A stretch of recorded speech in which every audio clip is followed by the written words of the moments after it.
দর্শক, সেমিফাইনালের স্বপ্ন কি বাংলাদেশের শেষ? এমন একটি প্রশ্ন কিন্তু এখন থেকে যায় এবং বর্তমানে বাংলাদেশ যেভাবে খেলছে তাতে কিন্তু সেমিফাইনালের স্বপ্ন শেষ বললেই চলে। এবং এই মুহূর্তে আমরা কথা বলবো বাংলাদেশের যারা সমর্থক রয়েছে এই টিএসসিতে, এবং তারা আসলে বাংলাদেশ নিয়ে কতটা আশাবাদী ছিল এবং এই মুহূর্তে তাদের স্বপ্ন কি বা তারা কতটা আশা দেখছে বাংলাদেশকে নিয়ে, সেই বিষয়ে জানার চেষ্টা করব। ভাই, এই মুহূর্তে আপনারা কিভাবে দেখছেন বাংলাদেশের টিমকে এবং তাদের পারফরমেন্সকে? তারা হচ্ছে যে আসলে গেছে হচ্ছে যে ওই পিকনিক করতে, মায়ের দোয়া ক্রিকেট টিম পিকনিক করতে গেছে, তারপর হচ্ছে যে এখন চলে আসবে ওই বউদের জন্য শ্যাম্পু, সাবান, তিব্বত কদুর তেল বা হচ্ছে যে হাঁসমার্কা নারিকেল তেল যাই পাবে এখন নিয়ে আসবে। ওরা গেছে মূলত পিকনিক করার জন্য, এছাড়া অন্য কিছু করার জন্য যায় নাই। আজকে ওদের ব্যাটিং থেকে কোনোভাবেই মনে হয় নাই যে হচ্ছে যে তারা হচ্ছে যে আপনার সেমিতে খেলার জন্য ব্যাট করছে। তারা সম্মানজনক একটা ওই জয় নিয়ে আসবে, লাস্ট একটা জয় নিয়ে আসবে, তারপর হচ্ছে যে তাদের পিঠ বাঁচানোর জন্য, লাতিউসটা খাওয়া থেকে বাঁচানোর জন্য, গালিগালাজ থেকে বাঁচানোর জন্য পাবলিকের, তারা ওই যে একটা জয় নিয়ে আসবে, দ্যাটস ইট, আর কিছু না। ওদের সাকিব আল হাসান আজকে পারফরমেন্স জিরো বললেই চলে, তেমন একটা পারফরমেন্স করতে পারলো না এই শেষের দিকের ম্যাচে, এবং পারফরমেন্স যুক্ত ম্যাচে আসলে তাদের যতটা আসলে গুরুত্ব দিয়ে খেলা উচিত ছিল তেমন গুরুত্ব দিয়ে খেলেছে কিনা আসলে সাকিব আল হাসান থেকে শুরু করে অভিজ্ঞ প্লেয়াররা? আরে ভাই, পারফরমেন্স করবেটা কেমন? এটা তো জিম্বাবুয়ে আর নেদারল্যান্ড না।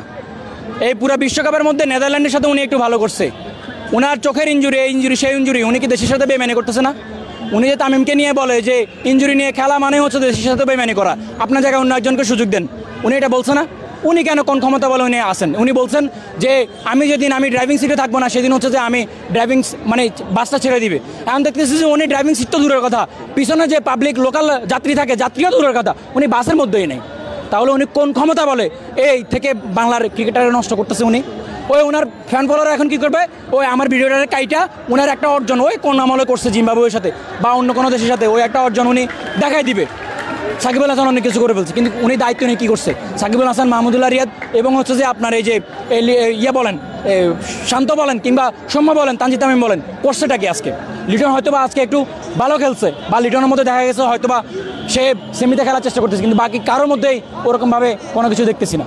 কি মনে হচ্ছে বাংলাদেশের ছেলে মেয়েদের আবেগ নিয়ে খেলছে কিনা বাংলাদেশ টিমের এই মুহূর্তে যারা আসলে খেলে 11 সদস্যের টিম, তারা আবেগ নিয়ে খেলছে কিনা?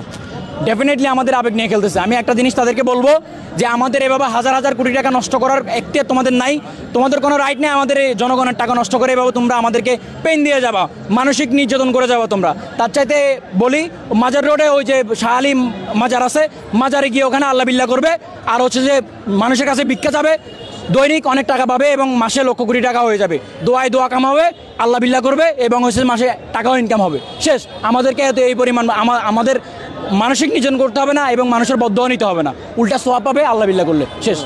দর্শক, যেমনটা বলছিলাম এই মুহূর্তে আমরা রয়েছি টিএসসিতে এবং বাংলাদেশ বনাম আফগানিস্তানের যে ম্যাচটি, সেই ম্যাচের শেষের দিকে, এবং বাংলাদেশ কি পারবে সেমিফাইনাল খেলতে এমন একটি প্রশ্ন থেকে যায়। কিন্তু এই মুহূর্তে যে পারফরমেন্স বাংলাদেশের, সেই পারফরমেন্স যদি আমরা বলতে চাই তাহলে তেমন কোনো আসলে পরিস্থিতি নেই যে বাংলাদেশ সেমিফাইনাল খেলবে এমন কিছু। বাংলাদেশ সর্বশেষ ম্যাচগুলো যে কোয়ালিফায়ার ম্যাচগুলো, সেই ম্যাচগুলোতে পারফরমেন্স তেমন একটা নেই বললেই চলে। এবং আজকে সর্বশেষ ম্যাচ যদি 12 ওভার 1 বলে যদি বাংলাদেশ তার অর্জন যে 116 রান, সেই টার্গেটকে যদি পূর্ণ করতে পারতো তাহলে হয়তো বাংলাদেশ সেমিফাইনাল খেলার মতো একটা স্বপ্ন দেখতে পারতো। কিন্তু এই মুহূর্তে যে অবস্থা বাংলাদেশের 92 রানে 8 উইকেট অলরেডি শেষ এবং 14 ওভার 2 বল, তাতে ম্যাচ জিততে পারে কিন্তু কোনো প্রকার পার্থক্য বা কোনো জেতার বা সেমিফাইনালে যাওয়ার মতো পরিস্থিতি নেই বললেই চলে এই মুহূর্তে। এবং দর্শক, এই মুহূর্তে রয়েছে আমরা টিএসসিতে এবং এখানে সকাল থেকেই বাংলাদেশের ক্রিকেট প্রেমীরা কিন্তু রয়েছে এবং তাদের যে অন্ধভক্ত বললেই চলে, তারা বাংলাদেশকে বারবার হেরে যাওয়ার পরও বাংলাদেশ ক্রিকেট টিমের উপর ভরসা করে এই টিএসসিতে আসে সকালবেলা খেলা দেখার জন্য। সেই একই অবস্থা কিন্তু এই মুহূর্তে আমরা দেখতে পাচ্ছি টিএসসিতে। কিন্তু এই মুহূর্তে বেলা যত বাড়ছে, খেলার মোড় যত ঘুরছে, তত কিন্তু টিএসসি শূন্য বলা চলে। এই মুহূর্তে টিএসসি তেমন একটা লোক দেখা যাচ্ছে না এবং টিএসসি কিন্তু শূন্য বললেই চলে। এবং এই টিএসসিতে কিছুক্ষণ আগেও যে জমজমাট একটি পরিবেশ সৃষ্টি হয়েছিল, বাংলাদেশ জয় নিবে এবং বাংলাদেশ জিতবে এবং বাংলাদেশ ভালো পারফরমেন্স করছে, সেই অনুরূপ কিন্তু আমরা এই মুহূর্তে দেখতে পাচ্ছি না এবং বিপর্যয় বাংলাদেশের কিন্তু লেগেই রয়েছে। এবং এই মুহূর্তে টিএসসিতে আমরা একটু জানার চেষ্টা করব। টাইগার জার্সিটা খুলে আপনার কচ্চম বা আপনার ওই যে খরগোশটা লাগাই রাখা উচিত, কারণ আমরা টাইগারের মতো করে একটা ম্যাচও খেলতে পারি নাই। তো যেমনটা আসলে আচ্ছা, বাংলাদেশ যে বর্তমানে যে আসলে যেভাবে খেলছে, কিভাবে দেখছেন আসলে এই খেলাটা? এবং সেমিফাইনালের লক্ষ্যে বাংলাদেশ এগিয়ে যাচ্ছিল, কিন্তু শেষের দিকে যে 10 বাংলাদেশ টিমের সেই টিম ঘুরে দাঁড়াতে পারবে কিনা বা পারার সম্ভাবনা কতটুকু এই মুহূর্তে? আপনারা এই ম্যাচটা তো জিততে পারি আমরা, কিন্তু আসলে জিতে লাভটা কি? আসলে আমরা তো সেমি থেকে বাদ।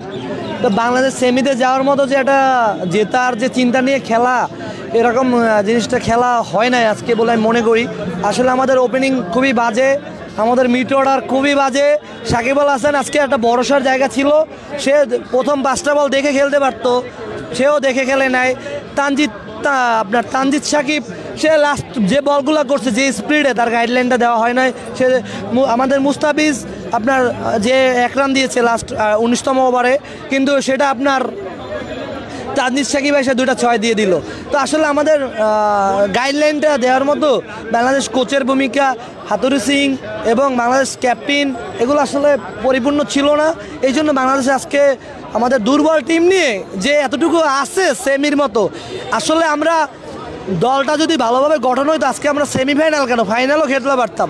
আমাদের তামিমকে সুযোগ দেওয়া হয়তো, মেহেদী হাসান মিরাজকে, তাইজুল ইসলাম, আপনার রুবেল হোসাইন এবং আপনার তাসকিনকে আজকের ম্যাচে বলে ও পরিচয় দিয়েছে আজকে কি তাসকিনকে গত ম্যাচে নেওয়া হয় নাই। আসলে খুব দুঃখজনক, এগুলা বলে লাভ নাই।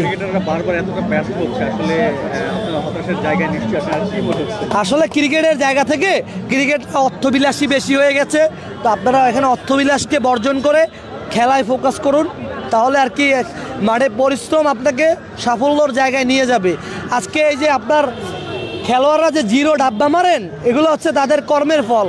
এবং আবার বিসিবির জায়গা থেকে যেগুলোকে আপনার অটো চয়েস হিসেবে সিলেকশন করা হয়, এগুলো আসলে এই জন্য আর কি তারা মিরপুরে আপনার মাসে একটা শিডিউল করা উচিত বলে আমি মনে করি, যে মাসে 10 দিন পরিশ্রম করবে, প্র্যাকটিস করবে।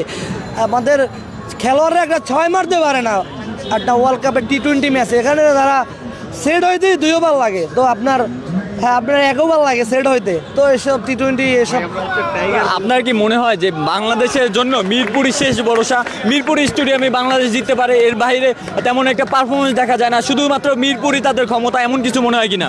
বাংলাদেশ আসলে বাইরে যা ট্রিপে ঘুরতে যায়, তারা আসলে বারবিকিউ পার্টি করতে যায় এবং লং ট্রিপে যায়। আর দেখবেন 2টা করে লাগেজ নিয়ে যায়, আসার টাইমে 5টা লাগেজ নিয়ে আসে। বাংলাদেশ দলের 2-1টা প্লেয়ারের এই যে টিমের ভিতরে ভরসার জায়গা হচ্ছে সাকিব আল হাসান, মাহমুদুল্লাহ রিয়াদ। আর আপনি কার প্রতি ভরসা করবেন? এই রিশাদ ছেলেটা একটু ভালো খেলেছে, তো আর আপনি তাসকিন একটু পরিশ্রম করছে। আর এই 4টে প্লেয়ার বাদে আপনার যে বাকি যে প্লেয়ারগুলো, আজকে তাহিদ হৃদয়ের মতো একটা প্লেয়ার প্রথম বলে এই ক্যাচটা ছেড়ে দিল, কোনো ফোকাসই নাই, খেলার ভিতরে মনোযোগই নাই এদের। সাকিব আল হাসান বিশ্বের অলরাউন্ডার বল হয় এবং বাংলাদেশের জন্য একজন আইডল, আইকন যাই বলেন না কেন, সেই সাকিব আল হাসান শেষ মুহূর্তে টার্নিং পয়েন্টে গিয়ে প্রথম বলে আউট হওয়া, শেষ সেমিফাইনালের স্বপ্ন কিন্তু বাংলাদেশের জন্য হাতছাড়া হয়ে গেল সাকিব আল হাসানের জন্যই, এমনটা দাবি করছে ভক্তরা। আপনার কি মনে হয় আসলে? আসলে সাকিব আল হাসান, মাহমুদুল্লাহ রিয়াদ আজকে কোনো ভূমিকাই রাখতে পারে নাই। তারা দায়িত্বশীল জায়গা থেকে যে একটা ক্ষোভ থাকে মানুষের জেতার যে চিন্তা ভাবনাটা, ওইটা আজকে দেখি না তাদের ভিতরে। আসলে আমরা রাতে ঘুমাই নাই, খেলা পাগল, তাই সকালবেলা টিএসি চলে আসছি 6:30 বাজে খেলা দেখতে। এগুলো আসলে আমাদের হতাশা ছাড়া আর কিছুই নয়। আপনি এখানে রিক্সাওয়ালারাও দেখবেন এখনও বসে রয়েছে, ওই দেখেন আপনারা। তো তারা ইনকাম করলে 500 টাকা ইনকাম করতে পারতো। আপনার প্রবাসী ভাইয়েরা ছুটি নিয়ে টিকিট কেটে ডলার দিয়ে আপনার খেলা দেখতে যায়, বাংলাদেশকে রিপ্রেজেন্ট করে এই ক্রিকেট দিয়ে। কিন্তু আসলে এগুলো বাংলাদেশের ক্রিকেটের খেলোয়াড়রা আমাদের এই অনুভূতিটা একটু ফিল করে না, তারা হেসে গেলে উড়ে দেয়। এই শোয়েব আলীর মতো আপনার ফ্যান ক্রিকেট যে কান্না করে প্রতিনিয়ত খেলা দেখতে গিয়ে, তাদের ভিতরে যে কষ্ট এটা ফিল করে না তারা। এখানে যারা আছে শ্রমজীবী এবং যারা আমাদের ভাই ব্রাদার আছে খেলা ভালোবাসি, এদের মূল্যটা তারা বুঝতে পারবে না। তাহলে আপনি কি বলছেন বাংলাদেশে আবেগ নিয়ে খেলছে এই মুহূর্তে? বাংলাদেশের যারা আসলে দর্শক রয়েছে তাদের আবেগ নিয়ে বাংলাদেশ ক্রিকেট টিম এই মুহূর্তে খেলছে, এমনটি? আমরা জার্সিটাতে টাইগারটা ধারণ করি, টাইগারটা আসলে ফিল নিয়ে টাইগার এখন কচ্চম হয়ে গেছে। আমরা আপনি আশা করেন 2035-এ এই দল আপনার কোনো একটা কাপ পাবে? ভাই তোরা একটা বাংলাদেশ দল একটা পিতলের কাপ নিয়ে বাংলাদেশে আয় ভাই, চলে আয় ভাই, আর লাগেজ একটা দুইটা কম আনিস, দ্যাটস ইট। আর ভাই আর কিছু বলবো না ভাই, থ্যাংক ইউ ভাই। দর্শক যেমনটা বলছিলাম এই মুহূর্তে টিএসসিতে রয়েছে এবং বাংলাদেশ বনাম আফগানিস্তানের যে ম্যাচটি রয়েছে সেই ম্যাচে সর্বশেষ কিন্তু আমরা দেখতে পাচ্ছি এবং এই ম্যাচ থেকে বাংলাদেশ সেমিফাইনালের স্বপ্ন শেষ হয়ে যাচ্ছে। এই মিয়া আপনি চলে আমার বলবেন না, এক মিনিট। কি অবস্থা বাংলাদেশ, কি পারফরমেন্স আপনার কাছে কেমন লাগলো আজকে? আসলে বাংলাদেশের খেলা দেখে আমি আসলে খুবই হতাশ ভাই, এত হতাশ মানে আসলে আমি মনে হয় না যদি আমার যদি আজকে ব্রেকআপ হইতো এত হতাশ আমি থাকতাম। ঠিক আছে, এই যে আজকে দেখেন আপনি এত মানে শ্রেণী পেশার মানুষ এখানে যে খেলা দেখতে আসছে, শুধুমাত্র বাংলাদেশকে সাপোর্ট করে বিধায় হচ্ছে তারা আজকে এখানে খেলা দেখতে আসছে। আর এর বিনিময়ে যে মানে আসলে অপমান অপদস্থ হয়ে চলে যাওয়া ছাড়া আসলে অন্য কোনো উপায় নাই। আসলে আমরা কি ওদের কি দোষ দিও ভাই, আসলে আমরাই চাই না, এই যে টিম ম্যানেজমেন্টে যারা প্লেয়ার আছে তারাই চায় না যে আসলে আমরা আজকে সেমিফাইনাল খেলি। মানে কত সহজ ম্যাচটাকে তারা কত কঠিন করে ফেলছে। মানে বাংলাদেশের খেলা দেখলে মানে থ্রিলারের ফিল পাওয়া যায় না। আপনি হলিউড মুভিতে এতটা থ্রিলারের ফিল পাবেন না যত থ্রিলারের ফিল পাওয়া যায় আমার দেশের এই সোনার ছেলেদের খেলা দেখে। ঠিক আছে, আর আমরা আলহামদুলিল্লাহ ভাই মানে এরকম একজন বোর্ড প্রেসিডেন্ট ক্যাপ্টেন পেয়েছি, মানে এটা আসলে বলার বাইরে। ওদেরকে যখন জিজ্ঞাসা করা হয় দুর্বলতাটা কোথায়, তারা বলে যে আমরা জানি না। আমাদের তো ভাই মেহেদী হাসান মিরাজ ছিল যে কিনা বাংলাদেশের নেক্সট সাকিব আল হাসান, তারকে আপনি কোন দিক থেকে বাদ দিবেন? তাকেও হচ্ছে দলের মধ্যে রাখে নাই। এরপর আজকে যেই ব্যাটসম্যানগুলোকে সে নামানো হয়েছে, সাকিব আল হাসান সে কী করলো, সে আজকে ডাব্বা মারলো। সে মানে একেবারে সিনিয়র প্লেয়ার হিসেবে যে দায়িত্ব বোধ নিয়ে যে খেলার যে ব্যাপারটা, এটা আসলে তার কাছ থেকে আমি কখনো এক্সপেক্ট করি না এজ এ সিনিয়র প্লেয়ার হিসাবে। তো তারপরেও আসলে কিছু করার নাই, বাংলাদেশ দল এটা একটা আবেগের জায়গা।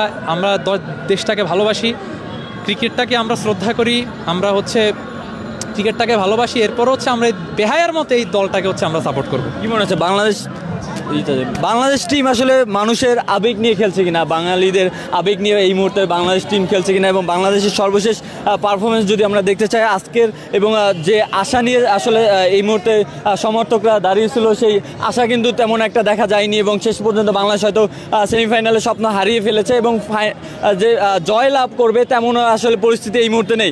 এত দুর্দশা কেন আসলে বাংলাদেশ টিমের এই মুহূর্তে? আসলে আমি যে জিনিসটা বলবো সেটা হচ্ছে আমরা আসলে কি মানে সোনা খুঁজতে গিয়ে না ডায়মন্ডটাকে আমরা হারিয়ে ফেলেছি। সরি, ডায়মন্ড খুঁজতে গিয়ে আসলে আমরা সোনাটাকে, এটা কি বলে, হ্যাঁ আমরা হচ্ছে সোনার খোঁজ করতে গিয়ে না ডায়মন্ডটাকে হচ্ছে আমরা হারিয়ে ফেলেছি।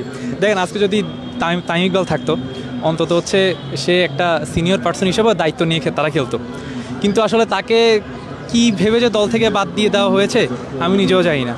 তারপর হচ্ছে আমাদের ইমরুল কায়েস, বিজয়, তারা আসলে দল থেকে কেন বাদ করছে আমার মনে হয় তারাও সেটা জানে না।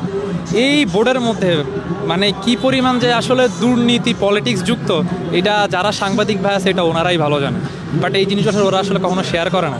এই খেলা দেখে আসলে মানে আজকে যেই একটা এক্সপেকটেশন নিয়ে আসি, মানে ভাই বরাবর মতো হতাশ। এদেরকে যদি আপনি এই লর্ডদেরকে, এই হচ্ছে আপনার ক্রিকেটের মোনালিসা, এদেরকে যদি আপনি বারবার সুযোগ দিয়ে যান আসলে তাহলে ক্রিকেট কখনো উন্নতি সম্ভব না। আর এটা হয়তো কখনো বা বাদ হবে না, এরা নাকি এখনও ইয়াংস্টার। মানে আমি যদি কবরেও চলে যাই এরা এখনও ইয়াংস্টার থেকেই যাবে, এরা আসলে কখনো মানে বাদ যাবে না। বাংলাদেশ টিম আসলে সর্বশেষ যদি আমরা বলতে চাই, সাকিব আল হাসান 0 রানে আউট হলো, এইরকম একটা ম্যাচে আসলে প্রথম দিকে এসে আসলে সাকিব আল হাসানের এইরকম খেলা উচিত হয়েছে কিনা, বা যারা আসলে বাংলাদেশের জন্য ভরসা ছিল, কারণ বোলিংয়ে তো বাংলাদেশ ভালোই একটা পারফরমেন্স দেখিয়েছে, এবং এই মধ্যে ব্যাটিংয়ে আসলে আশানুরূপ একটা সুযোগ ছিল বাংলাদেশ 12 ওভার 1 বলে একটা জয় নিয়ে বাংলাদেশ সেমিফাইনালে খেলার মতো, সেই সেমিফাইনালে সুযোগ হারিয়ে ফেলেছে। সাকিব আল হাসানের দিকে কতটা এই মধ্যে দায়ভার পড়বে? দেখেন আমার একটা জিনিস মনে হয় কি, আমাদের ক্যাপ্টেন হচ্ছে শান্ত, কিন্তু বিহাইন্ড দ্য সিন অনেকগুলো ভিডিও হচ্ছে ভাইরাল হয় যা কিনা দেখে আসলে মানে শান্ত কোনো মাঠের মতো কোনো দায়িত্বই পালন করে না।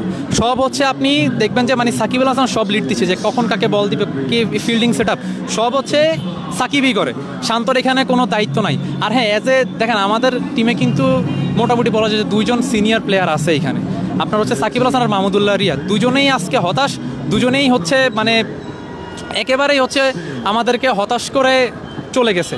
আপনি মাহমুদুল্লাহ রিয়াদের কথা বলেন, সেই কিনা অলওয়েজ বাংলাদেশ দলকে হচ্ছে প্যানকোলার হাত থেকে বাঁচায়, আজকে তার মানে খেলা দেখে আমি একেবারেই হতাশ। সে ভালো খেলে, সে 19-এ হচ্ছে নিদাস ট্রফিতে হচ্ছে বাংলাদেশকে ফাইনালে নিয়ে গিয়েছে, 18-তে নিদাস ট্রফিতে ফাইনালে নিয়ে গিয়েছে তার কৃতিত্বের কারণেই। কিন্তু মানে আমি আজকের এই ব্যাপারটা আসলে মানতে পারলাম না। তারা সিনিয়র প্লেয়ার হিসেবে তাদের একটা দায়িত্ব জ্ঞান নিয়ে আসলে খেলা উচিত ছিল, বাট তারা এই জিনিসটা করেনি। বাংলাদেশের খেলা কি দেখবেন আর?